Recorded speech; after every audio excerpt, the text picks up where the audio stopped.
Do sanctions work? Uh, what Iran, North Korea, Cuba, Russia, and Venezuela show. Sanctions are usually sold as a tool to change a regime's behavior or the regime itself without firing a shot.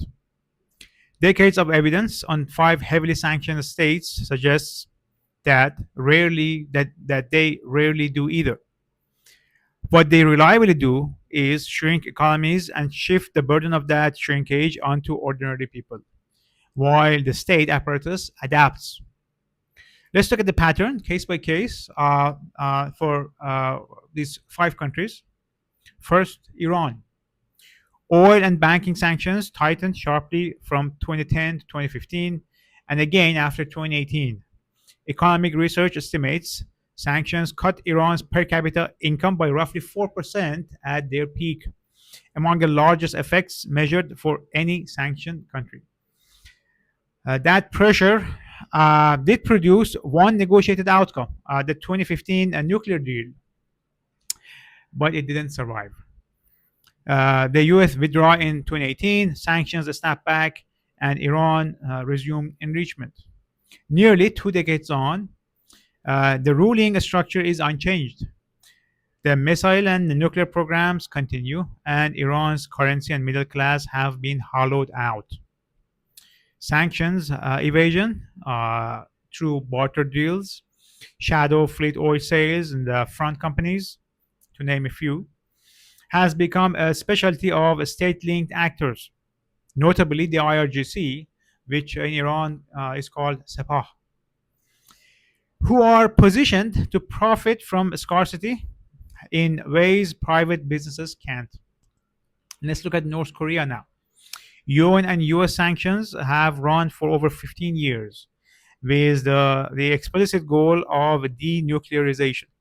North Korea has instead tested more nuclear devices and missiles since sanctions intensified than before, including a record number of tests in 2016 and 2017.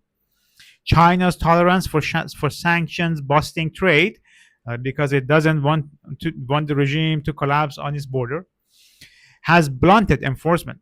And North Korea has built durable illicit revenue streams from cybercrimes, weapons sales, sanctioned coal and labor exports, and etc. that route around formal channels. The population, cut off from an already closed economy, absorbs the cost. Now let's look at Cuba. The US embargo is the longest running in modern history, over 60 years, aimed squarely at regime change. The Castro government and now its successors remained in power throughout. Cuba's economy has suffered enormously, but the state control over distribution meant the Communist Party could manage scarcity and blame the embargo, which functioned as a durable domestic propaganda tool as much as an external constraint. Moving on to Venezuela, US oil sector sanctions from 2017 onward coincided with a economic collapse. The GDP fell by more than half and inflation went hyperbolic. These also had large causes independent of sanctions, such as mismanagement and falling oil output that predates the sanctions.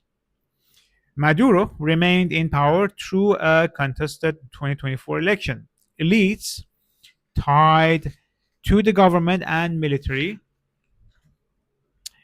reportedly found sanctions evasion and black market currency arbitrage lucrative, while millions of ordinary Venezuelans left the country. Again, average person was hurt. The elite, military, government, the regime, the people who were supposed to be put under pressure or be changed as a result of the sanctions, they actually benefited. Now, moving on to Russia. Post 2014 Crimea sanctions did not deter the 2022 invasion of Ukraine. This is arguably the clearest recent test of deterrence failure. The much larger 2022 plus sanctions package has cost Russia growth and technology access, but the war has continued for years. Oil exports have been rerouted through a shadow fleet, and the state has reoriented trade toward China, India, and other partners. Regime cohesion has not visibly cracked. Now, why is it that this pattern, the pattern of failures, of ineffectiveness for sanctions, repeats? Research comparing these cases converges on similar structural reasons. Sanctions fail to change regime behavior even when they succeed at damaging the economy. First, authoritarian regimes can shift costs downward. In closed political systems, rulers don't face elections or independent courts that force them to internalize economic pain. They can protect loyalists and military security budgets while civilians absorb shortages.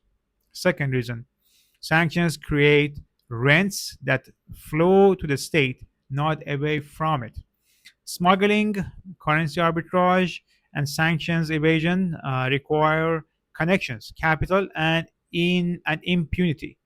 Resources concentrated in the hands of regime linked actors such as IRGC in Iran, or party linked firms in Cuba, and military linked networks in Venezuela.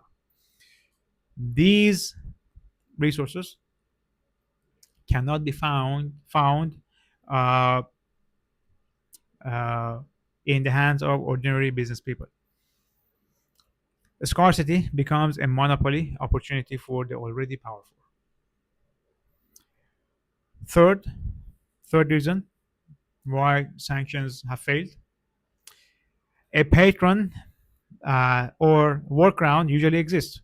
China for North Korea, China, India for Russia, informal networks for Iran and Venezuela.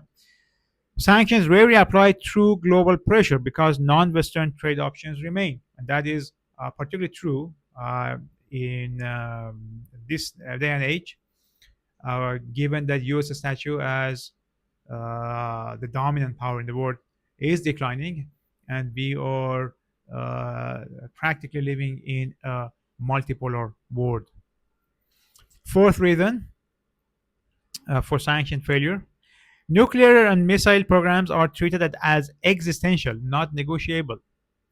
Where sanctions have produced negotiated pauses, such as Iran 2015 or Libya 2003, it happened when the regime saw survival, not just prosperity, as being on the table. Absent that, leaders will sacrifice growth before sacrificing the program. Fifth reason: sanctions can entrench regimes politically. Cuba and Iran have both used sanctions as unifying nationalist narratives, deflecting blame for domestic governance failures onto external enemies. Now, a personal story in this: I am from Iran. I am familiar with Iranian communities and their opinion. I was very familiar with the state of economy inside Iran. Now, in Iran, over the past 25 years, as I don't know, which is as long as I remember, every time we discuss politics, sanctions come up. Topic of sanctions comes up, and every single time you have about half of the group being against it and the other half being for it. And this has not changed over the past 25 years that I remember, at least.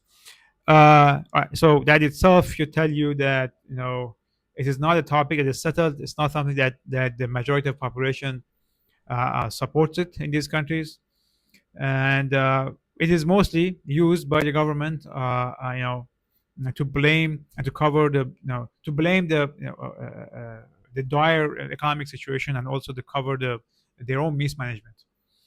Now, the bottom line at the end of this discussion: across these five cases, sanctions have a fairly consistent record. Measurable, sometimes severe economic damage, but very little evidence of dislodging the targeted regime or reversing its core strategic program. And a documented tendency for the pain to land hardest on the general population, while state linked actors capture the scarcity rents that sanctions create. They want qualified success, quote unquote. That would be Iran's 2015 deal, required a negotiating track alongside the pressure, and it reversed once that track collapsed.